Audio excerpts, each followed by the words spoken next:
A young patient came to see me the night before his first appointment. He had this dream. I am in a lofty cathedral filled with mysterious twilight. They tell me it's the cathedral at Lourdes, and in the center there's a deep, dark well I have to descend into. He'd come to me for treatment of his homosexuality. Nothing about that is poetic or mystical or lit by twilight. So why did his own mind hand him a cathedral instead of the plain, unpleasant fact of what he was actually there to face? That gap between what a life is actually about and what the dream chooses to show instead is the entire subject of tonight's video. I want to clear away the popular idea of dreams first, because it's mostly wrong. A dream is not a wish in disguise, dressed up to sneak past your own censorship.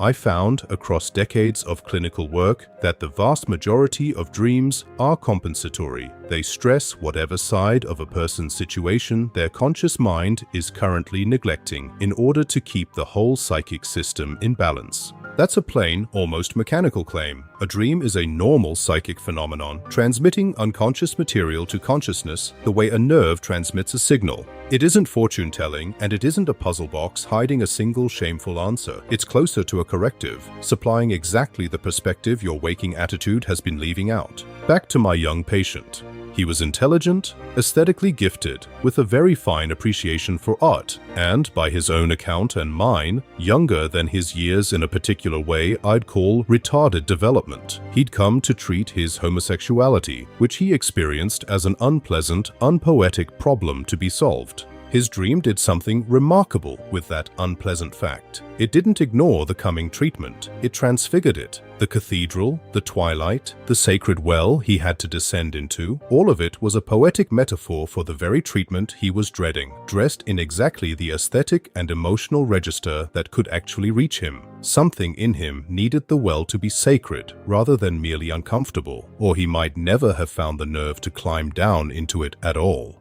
When I asked about the cathedral itself, he told me it reminded him of Cologne Cathedral, which had fascinated him since childhood, ever since his mother first described it to him. As a boy, every time he saw a village church, he'd ask if it was Cologne Cathedral. He'd wanted, as a child, to be a priest inside one exactly like it. That association told me what the dream was actually doing. Underneath his aestheticism was a close, largely unconscious tie to his mother, the kind that isn't necessarily a warm, conscious relationship at all. More a subterranean bond that shows up instead as arrested development, a personality that never quite finished separating. His instinct, I'd argue, had been looking for a substitute for that bond his whole life, and his dream had reached for the grandest, most beautiful substitute available to hand him a way into treatment he could actually walk toward instead of flee. That's compensation doing real work, not decoration.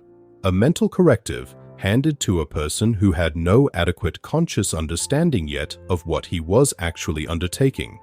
I want to be clear that this patient wasn't a special case because his dream was unusually rich or symbolic. Every dream is doing this, yours included. Whatever your conscious attitude is leaving out right now, arrogance you won't admit to, grief you've been managing instead of feeling, a decision you've been treating as settled that isn't settled at all. Your dreams are the part of you assigned to keep bringing up the neglected side night after night, whether or not you're willing to look at it in the morning. Most people never make the connection because they treat a dream as either meaningless static or a code to be cracked with a universal dictionary. A snake always means this, water always means that. I never worked that way, and I'd ask you not to either. A well means something different for a man raised on stories of Cologne Cathedral than it would for someone else entirely. The dreamer's own associations are the only reliable key. There's no substitute for asking the specific person what the specific image actually touches in them.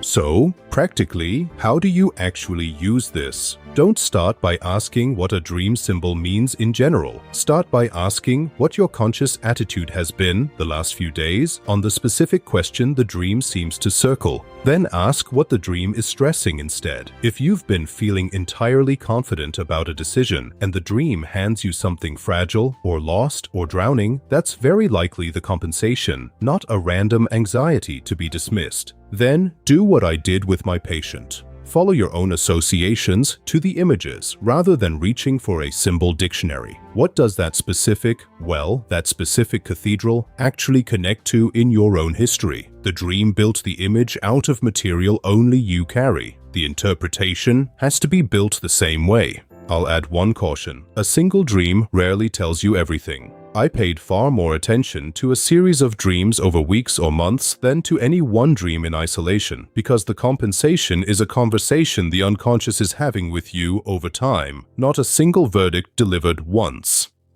Active imagination, which I described in an earlier video, is how you go looking for this material while awake. Dream work is how you receive it while you're not looking for anything at all.